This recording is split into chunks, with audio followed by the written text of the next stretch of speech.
Football Guys Fantasy Football Show. NFL Draft Week is almost here. We're taking a look at some of our favorite running back sleepers. And Dave, honestly, I like this episode, but we also talked about how we kind of hate this episode because it's like, well, whatever we talk about this week is going to not matter in about 3 or 4 days, so to speak, right? Like we wanted to talk about sleepers because we think these guys still have value no matter where they get drafted. If they go 3rd round, 5th round, whatever. Now, if someone's projected to go 3rd round and they get undrafted, well, we got to go back to the drawing board. But this is going to be a fun one. And if someone's projected to go 3rd round and we talk about them today and they go round 1, we'll be patting ourselves on the back after this week. I mean, that's Exactly. the fun of the draft. We think we know everything. It's so funny now. Like you see all of the mock drafts coming out and they all look so similar. I think people are afraid to go out on a ledge at this point. You know, now that we've gotten all the information in, we have all of these mock drafts compiled and aggregated by all these different websites. When the reality is the draft never goes the way that we expect it to. I mean, last year it was, Bo Penix and Michael Penix, or Bo Nix and Michael Penix. Bo Penix, just turn him into one dude that just ruined the draft for everybody. Yep. The talk was like, who's going to get these guys late in round 1 or early in day 2? And, they both ended up being top 12 picks. And we're so certain right now that we know who's going to go early and who's going to slide. And the reality is Thursday's going to happen and we're all going to be sitting here going, what just happened? Because that's how it plays out every year.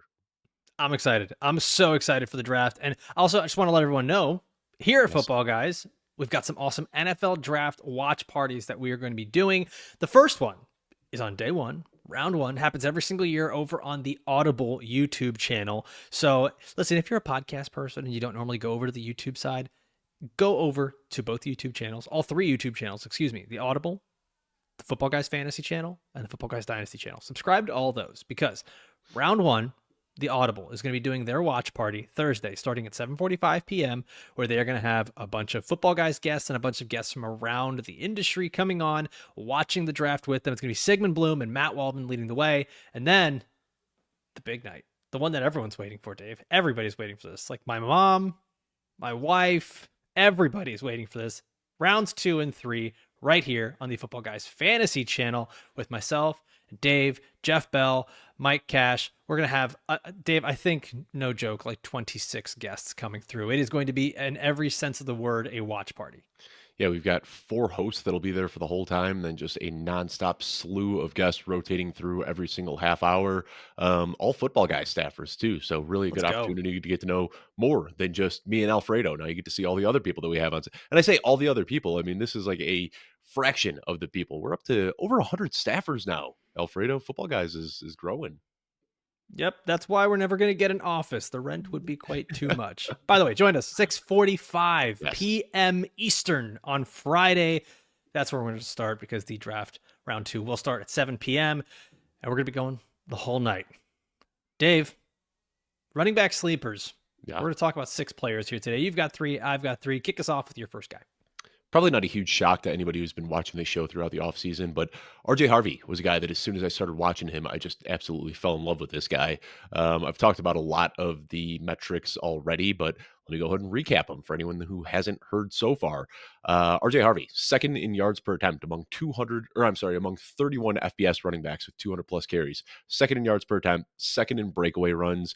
That was behind both of those, behind only Ashton Ginty, as I'm sure you can imagine.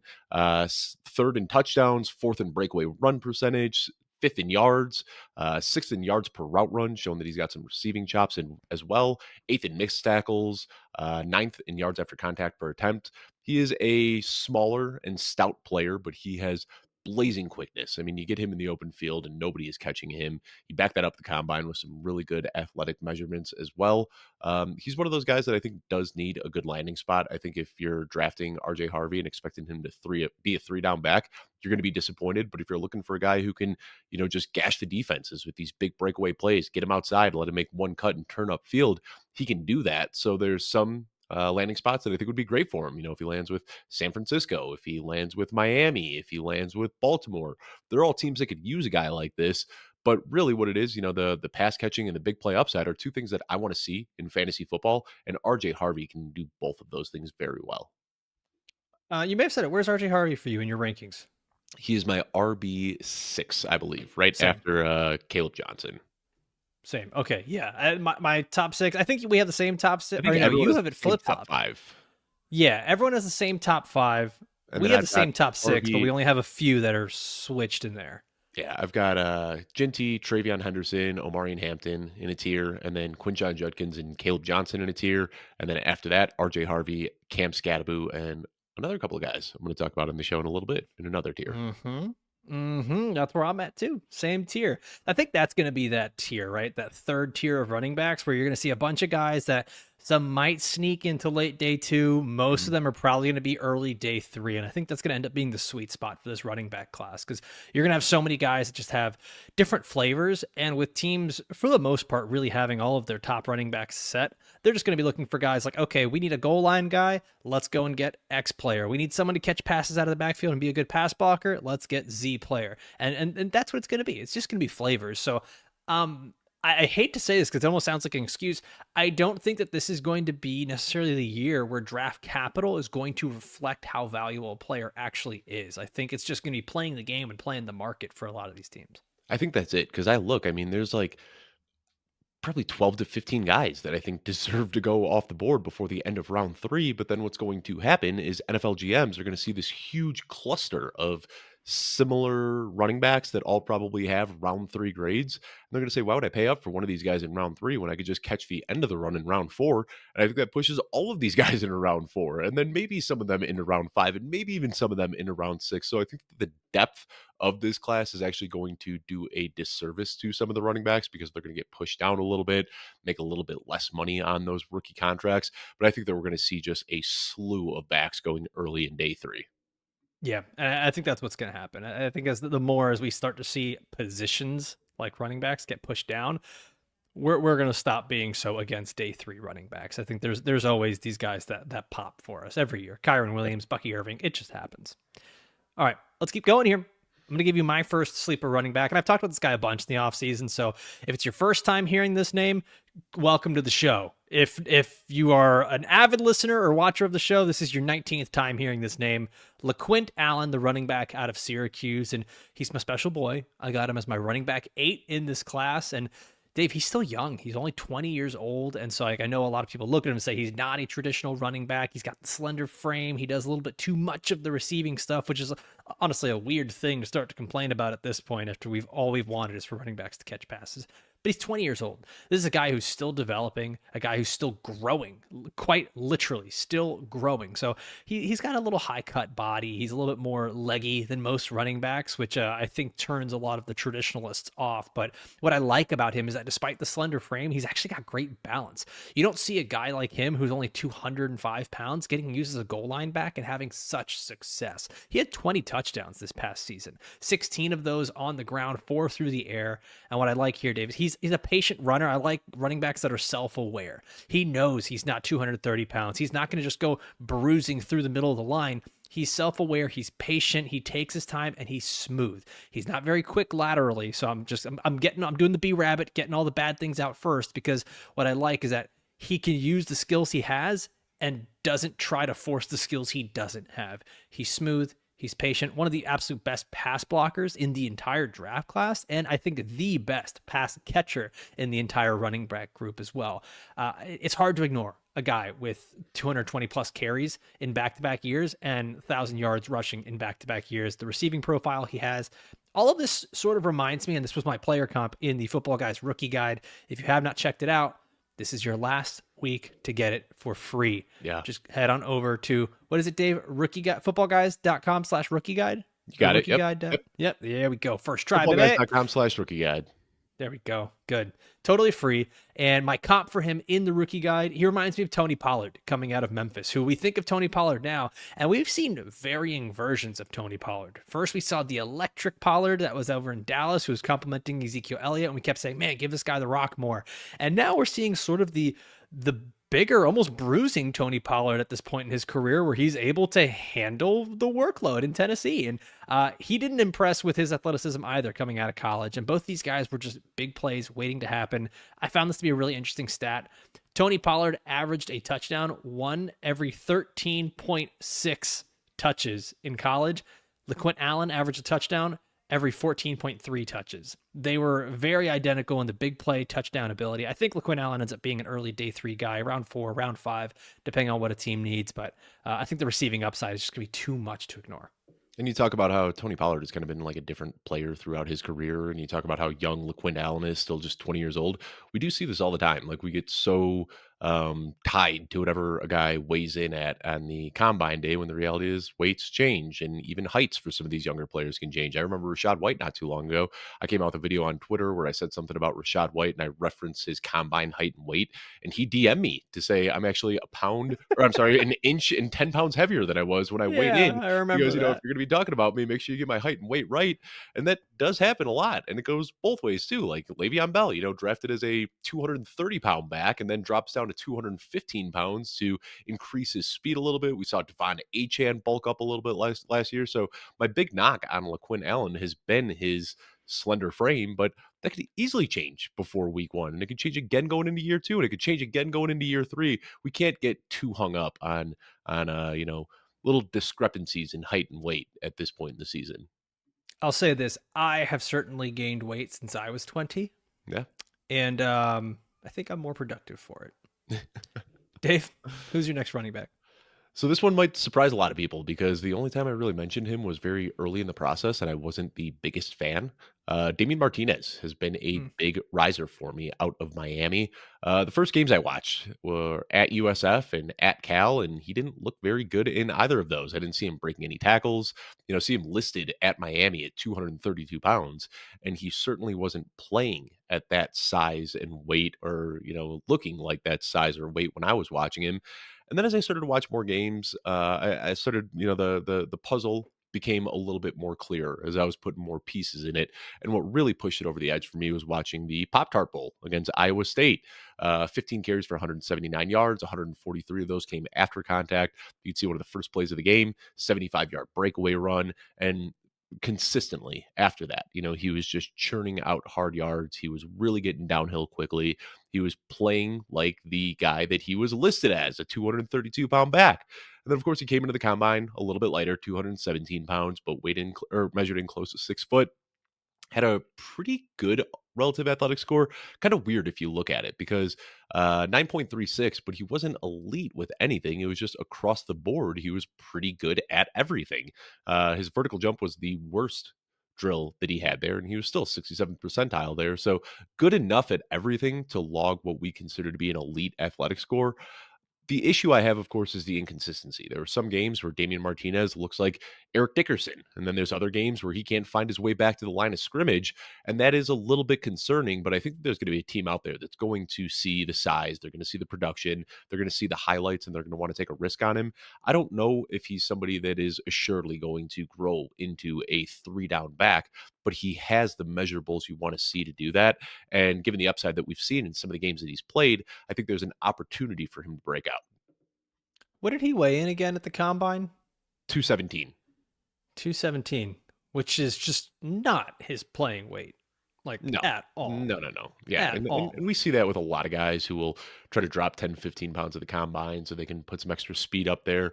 I don't know if he was ever at 232 either. The truth probably lies somewhere in the middle. He was probably playing around 225 would be my guess. Yeah. But either way, I mean, he's a big back. And one of the issues I saw in the first few games I watched, he does have a lot of missed tackles, and a lot of those missed tackles did come out in the open field. A guy that size, you'd assume that when he's one-on-one with a defensive back, he's going to be able to lay him out, and he did that consistently. But the one issue I have is there are so many arm tackles that put him down at the line of scrimmage. He's not always able to fight through contact with those bigger guys on the defensive line. So you do see it. I mean, like I said, if you want to go back and watch that Iowa State game, the Pop Tart Bowl, he looked like a future Hall of Famer in that game. I mean, he looked unbelievable. But then he has other games where you're wondering if this guy is even worth a day 3 pick. So the inconsistency is the biggest red flag for me. But when he's on and when he's playing well, it is so easy to see the upside for him. Yeah, I do see the upside. Guys like this do tend to worry me because I'm not going to say a zero in the passing game, but he's close to a Yeah. zero in the passing game. He struggles with pass blocking despite his size. It's just the feet don't move well enough, and he's not always used in the passing game as you'd like to see, despite being at multiple programs throughout his college tenure. Mhm. So that's the only thing that worries me with him is just like you said, the inconsistency, the zero in the passing game. But I kind of see a guy who every once in a while he gives me those flashes of being a James Conner-esque player, Yep, where when he exactly. does get to the outside, when he does start to run downhill, when he does have the blocking, man, like he can take these big chunk plays, and you do like to see that. So I think that's where I get worried, especially when it comes to draft capital, is that someone's going to look at him and say, well, we can't use him on third downs. And well, he's only really going to work in this type of scheme. So maybe we have to take him a little bit later. I've got him as my running back 12, Dave. Where do you have Damen Martinez? Running back 8 for me, so he's in that Okay. same tier as Harvey and Scadaboo and the next guy I'll talk about. All right. All The right. last Just a thing I'll say about Damen tease. Martinez is you do talk about the age too, with LaQuon Allen. Damen Yeah. Martinez is a young guy too, just turned 21 years old, so he'll be Okay. playing this season at age 21. So theoretically, there still is room for growth and improvement there. There's room and growth, room for improvement and growth for all these guys, right? Right. We got to believe. All right. I'm going to go with a guy here who I think has been a big faller for a lot of people in the pre draft process. And, I've gone back and forth on it, but I'm still a fan of Jordan James, the running back out of Oregon. And Dave, he's my running back 9. And what I notice on film with him, and it's one of these things, is despite his stature, I thought he was going to be one of these like little quick Bucky Irving type backs, and he's great in small spaces. He can shift left and right and move laterally, and he's so quick and got this great short area burst. But I was actually surprised at how much of a no nonsense runner he truly is. He's surprisingly sturdy, thick legs. He's like 5'10, 205 pounds. He's built exactly how you've seen running backs in the past built at. Not, I don't want to say the Maurice Jones Drew type, but probably closer to like a Kyron Williams, who that's his player comp in the Football Guys rookie guide. But he was originally a Georgia recruit, 4-star recruit, a big time player coming out of high school. Was supposed to be going to Dan Lanning's offense over in Georgia. When he took over at Oregon, he followed him there, and that's where he bounced around with Bucky Irving in that backfield and split time with him. And then in his last season here, blows up for some major production. And he's a guy that we can see him do it on all 3 downs. He's a good pass blocker. He's a good pass catcher, and surprisingly good at the goal line. And that's what I'm seeing here is there's a lot of these guys who are a bit smaller, don't have the body frame that you like, but they're actually just good at football. And I think there's times that we can just put a lot of those metrics aside of weight, height, and those things and just watch the games and say, this guy's good at what he does. When over 35% of your runs are first downs or touchdowns, you're an effective and efficient runner. And that's what I like about Jordan James. I think he's one of these guys that might surprise how high he still goes. I think I'm seeing him early day 3 as well, probably around 4 or 5, because he's one of these guys that despite not testing how everyone thought, which by the way, he ran a 4.5. Like it's not, he didn't go out there and run a 4.8 and just totally tank his draft stock. It's just the fantasy people don't want to see a guy that weighs 205 pounds running a 4.5, but good football player. I still think he is an early day 3 pick. Yeah, I'm a little bit lower on Jordan James. He's a guy I remember you and I talking about Jordan James months ago, and the thing that keeps popping up to me is that he's a spastic runner. A lot of the times it seems like he's got this athleticism and he just doesn't really know how to channel it all of the time. A lot of the times it's a little all over the place. And then I was a little bit lower on him, and then the relative athletic score, the combine testing did worry me a little bit. Like you said, at that size, 5'9", 205, you want to see some better speed and some better explosiveness. And I mean, he's below that 50% athleticism threshold, which is pretty tough to overcome. And of course, we have seen it. Bucky Irving last year coming out of the same Oregon offense, Kyron Williams a few years ago out of Notre Dame, like you mentioned. It's not impossible for guys to overcome poor athletic testing, but it does make it a harder battle for him to climb. So I totally see it, because when I first watched, the highlights from Jordan James, it's impossible not to get enamored with the big plays. I just wonder if a lot of the production was a product of that Oregon offense. Landing capital or draft capital is going to be huge, and landing spot's going to be huge. If there's a team out there that still trusts what they saw on film, I'll have to adjust a little bit. But right now, he falls in for me as my RB 17. So it's interesting. Just a testament of how people can watch film. Like, for example, I know you're high on the next guy you're going to talk about. I'm not. And I love that we can have these conversations here, because I saw something totally different with Jordan James. I saw a guy who wasn't necessarily spastic as a runner, but actually decisive as a runner and patient and used his skills properly. Um, but this is what I love about it is we can talk this out because the next guy that you have on here, Dave, is someone who I haven't been high on, but I know you are. I know Matt Waldman was. And I think that the people watching or listening to this show need to hear you talk about Taj Brooks. Yeah, I mean, I've talked about him enough, so I don't want to bore the audience here too much. But the more I watch, the more I like. I've already talked about the elite testing and the three cone and shuttle drills. Talked about the tape. He's really good at mitigating losses. I like that he can kind of do both styles of running. He's not just a downhill guy. He's not just a cutback guy. He can kind of do both. He's got the quick enough feet that he can make you think that he's going downhill and then cut back and rip off a big chunk play as well. I don't know if I've said this on this show yet, but I stumbled across something recently that Taj Brooks and Omari Hampton are the only incoming rookies who logged 1,500 plus rushing yards in back to back seasons. Of course, the knock with Taj Brooks is his age. He's going to be 23 this season, and that will push him down draft boards a little bit. But, I look at guys in this draft class who are good enough to handle 3 down roles, whether it be, goal line work, short down and distance, passing down work, pass protection, the ability to run routes. I mean, he checks every single box to be able to do every single thing. He might not have the big play upside that we want to see from some of the other guys in this class. He's never going to be ripping off big plays like DJ Giddens and some of the guys that we have pegged in the first round. But I think that his ability to go out there and not be a liability on offense is something that is going to earn him immediate snaps. And I don't get too concerned with the age. I think that could push him down a little bit, but we know that when NFL teams are drafting a player now, they're basically looking at a player through that first contract. So if they're drafting him to play this year and the next few through his rookie year, they're going to keep him there till he's 26 years old. And then, if you're getting 4 years of production out of a back, that's enough for me in Dynasty. So big fan of Taj Brooks and just the way that he plays. He's a guy who wants to initiate contact. He wants to wear down defenses, but then he's also got the finesse to get outside and rip off the occasional chunk play too.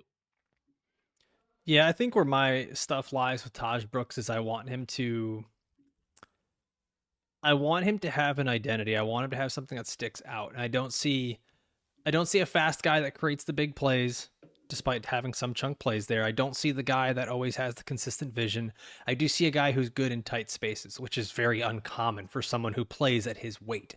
But then when he weighs in lighter and runs the speed he did, I'm curious that I feel like we don't know quite who the real Taj Brooks is at this point. And I think that he might be better for a team on passing downs than most people are thinking right now. And I think Yeah. that's probably where he ends up getting a role initially because he's a decent pass blocker there and he can catch the ball out of the backfield. He's got some soft hands. And I wouldn't be surprised if that's what he ends up doing because I think a lot of people are going to look at the initial college profile for Taj Brooks and say, well, he's 230 pounds. This is a bruiser, right? He can handle the workload. And maybe not. Like, I don't think that we've fully seen the real Taj Brooks, but I do think, Dave, you're right in saying that he's one of these guys going on day 3 that could be on the field for all 3 downs. And there's not a lot of those in this draft. Yeah, and I think that's just what excites me.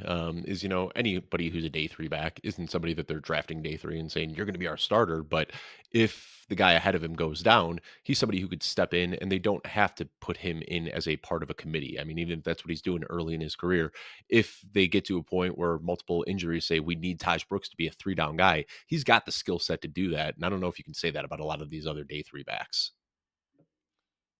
All right. My guy, my third one, and the last player we're going to talk about here. I think it's going to surprise some people because it's a name that we have not mentioned much throughout this draft process, but Trevor Etienne. The name might sound familiar because he is the brother of Travis Etienne, who I know is like on a lot of people's S list right now. Like a lot of people are not happy with Travis Etienne. I'm not out here saying that Trevor Etienne is going to be this first round pick, this phenomenal player, but I do think he's another guy who is a round 3 prospect. And a lot of this I don't think there's a prospect in this draft class that's quite like Trevor Etienne, where we just haven't seen the best of him yet. He has been constantly sharing a role, whether it was at Florida, whether it was at Georgia. He's got that run scheme versatility because of being in both teams. Maybe this is a bad thing for him. Maybe he simply can't handle the full workload because I know he's not the biggest guy at his height and weight. But I think there's a lot of meat left on the bone here for Trevor Etienne, a guy who's actually a very good playmaker. He's an all three down back, good blocker, good pass catcher, really good lateral mover, great speed, ran a 4.42 at the combine, solid size, but he's never had more than 154 touches in a season, Dave. Not carries, touches. So I think this is one of those glass half full, glass half empty things. You can either look at it and say there's not a lot of tread on the tires, or you could say he doesn't have a lot of experience in being able to handle a workload. He's another one of these guys, only 20 years old, young running backs. And I think young running backs, especially if you're looking at drafting these guys in dynasty, they get this time to develop. They get this time to utilize whatever their best skill set is. And I think ETN is going to be best used in a James White pass catching role. That's something that's talked about in our Football Guys rookie guide. And I think that he's going to be one of these guys who maybe won't find a lot of success in his first year, but he'll get a pass catching role. And as that role begins to grow, and as he gets more time on the field, and he's a 22, 23-year-old running back, all of a sudden you're looking at a guy that could be just as good as his brother and be very valuable for you. I think he's another one of these players, probably goes something around like round 5 in the NFL draft. And I think his brother, Travis Etienne, was kind of unfairly drafted in the first round. Like, nobody had a round 1 grade on Travis Etienne, but then when he was drafted there, expectations were so high when the reality was, I don't know if you remember the story, Alfredo. Urban Meyer was tilting because he was sniped on Kadarius Toney. So he pivoted to Travis Etienne. So, I mean, if you know anything about Urban Meyer, Kadarius Toney, that should tell you where the Jacksonville Jaguars franchise was at that point. Yeah. So Travis Etienne, they drafted him to kind of be this like do it all Swiss Army knife in Jacksonville, and Urban Meyer was promptly fired. And then Travis Etienne has kind of struggled to find his footing since. So I think a lot of people look at Travis Etienne and think that he's a bust, when the reality is, like, had he been drafted where he should have been drafted, somewhere in the middle of day 2, a late second round, early third round prospect, he's been a good running back. But the expectations from his draft position really have made people sour on him quickly.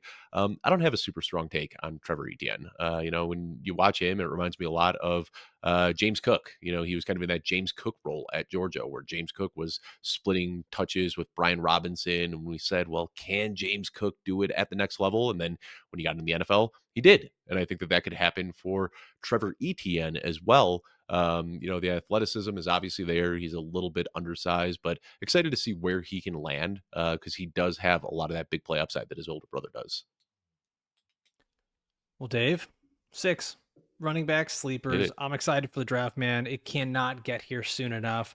How many running backs do you think go on day 1 of the NFL draft? I'm thinking, 3. Yeah, that's where I'm at. I'm thinking 3. And honestly, I think I think a lot of people are expecting 3 running backs, but I think that there's going to be 3 running backs going inside the top 20. There's a lot of talk about Travion Henderson getting nabbed at the end of round 1, but it sounds right now like the way I'm not really buying into the Jacksonville Jaguars wanting to draft Ashton Jeanty, but I think when they see sitting there at 6 are the Las Vegas Raiders, who have their sights on Jeanty, I think Jacksonville going out and saying, we might draft Jeanty. I think that just raises the value of that pick and makes the team want to trade up. So if we see Jeanty go inside the top 5, the Bears could potentially end up reaching for Travion Henderson, who I think is a better fit in the offense than Omarion Hampton. And then once you get down to 20, where the Denver Broncos are sitting, I think that they could take Omarion Hampton as well. So I think we could see all 3 of these guys off the board by pick 20. I think we end up seeing 5 running backs go in the first 2 rounds. And I think round 3 is where things are going to start to get spicy. Yeah, it's going to be the dead zone for the actual NFL draft rather than just a fantasy draft. Yeah, like honestly, I see that's where like probably 4 or 5 running backs are going to start to just go off the board, and we're going to get one of those positional runs where it's going to get crazy. Because yeah, man, that's where the dearth of talent is in this draft. Yeah, it's exciting. I think Caleb Johnson and Quinshon Judkins, expect to see them go in round 2, but wouldn't surprise me if one of these other guys sneaks in there, an RJ Harvey or a Cam Scadaboo. I know there's been some reports that the NFL is a little bit lower on Scadaboo than the media is, but we say this all the time. It only takes one team. Like, there could be 31 teams that are low on a player, but you've got one GM out there that says, give me that kid out of Arizona. That's all it takes. You just got to be a folk hero. That's it, man. Like, that's what Cam Scadaboo is. Pecos Bill. Like, that's what he is. He's just out here lassoing tornadoes and riding them straight into the NFL. Yep. That's it. Guys, don't forget, we've got our NFL draft watch parties that are going to be happening. Round 1, Thursday, 7:45 p.m. over on the Audible YouTube channel. And then rounds 2 and 3, that's right, both of them right here on the Football Guys Fantasy YouTube channel. It's going to be Friday at 6:45 with myself, Dave, Day Jeff 3, you're Bell. on your own. We don't care. Yeah, day 3. You're on your own. Touch some grass, guys. We got to get outside at that point. Got to get outside. All right, Dave and I are going to be back again with our wide receiver sleepers episode later on this week. We'll catch you next time. As always, I want to thank you guys for watching, listening all the way through. For myself, for Dave, we'll see you next time. Adios.